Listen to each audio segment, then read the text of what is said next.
นตกไปแล้วอยู่บ้านฝนตกมดคืนแกนท่วมนาล่ะน้องเอ้ยบ่ได้ไปเบิ่งก็บ่ท่วมนาก็ประมาณเดือนนึงเดือนปลายแล้วพี่น้องว่าคลายพี่ละเข้ากัน10 ปลายเส้นละ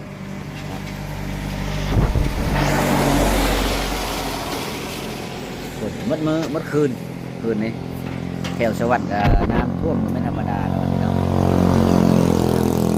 ตั้มเนี่ยตัวตั้มเนี่ยแต่เขต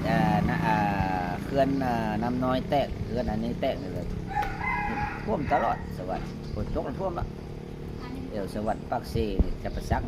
นี่เนี่ยคือตั้มให้พี่น้องมันสิอยู่รอดเหตุตามคลิปตามอย่างนี้เนาะพี่ต้นกับเจ้าเด้พี่น้อง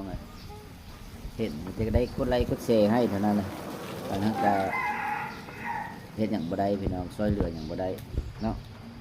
มันสิอยู่ได้บ่พี่น้องมันตั้มกระดอหลายก็โอ้เนาะเรื่องฝนตกฝนมาพอได้แต่ท่วมเลยปีนี้ท่วมแต่เดือน6ก็จะว่า6 เดือน 7เพื่อมดปีมันสิบ่ท่วมเดือน9บ่พี่น้องระวังเลยพี่น้องระวังพี่น้องฟังลูกวังหลานวังผู้เฒ่าผู้แก่เลยเนาะนึ่งมาไข่ยุ่งพี่น้องสองมาตกน้ำตกในบ่งขัวเจ้าท้ายทางมาให้มาหน้าแบบเป็นโคกแบบเบิ่งเนาะจะเก้าด้วยซะ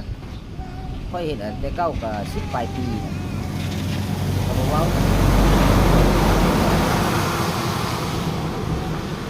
โบมีโทรศัพท์กับโบเห็นเนาะกับสิท่วมบอกเลยได้กับพี่น้องกับเอากับตรงนี้คือว่าเขตมาปีกายปีซื้อนี้มาเนี่ยแหละท่วมตลอด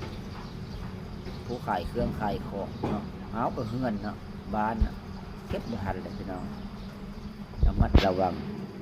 นึ่งเล็กๆน้อยเนาะเหือพัดบ่มีหลายแล้วเหือหน้าที่สิเกี่ยมเหือได้หลายพี่น้องไม่แถวนั้นก็หลายเลยเนาะซาเฮาไปแถวสวัสดิ์บ่ไปกระลึมบ่นะเอาไปไม่หลายเป็นไม้แป๊กไม้หยังก็หลายเด้อว่าตามหมู่บ้านเนี่ยก็สมเฮ็ดเหือไว้ก็ดีเลยพี่น้องเนาะเพื่อช่วยเหลือคนเจ็บคนเป็นหรือว่าคนล้มคนตายเนาะคือว่าตกน้ำตรงไหนจะเห็นคลิปเมื่อวานนี้ก็มีว่าคนตกน้ำอายุ20 ปีต่อไปยังวันนี้ครับไปตกลอยน้ำมันเลยพี่น้องลอยน้ำแก้งเนาะลอยไปแบบไหนจังว่า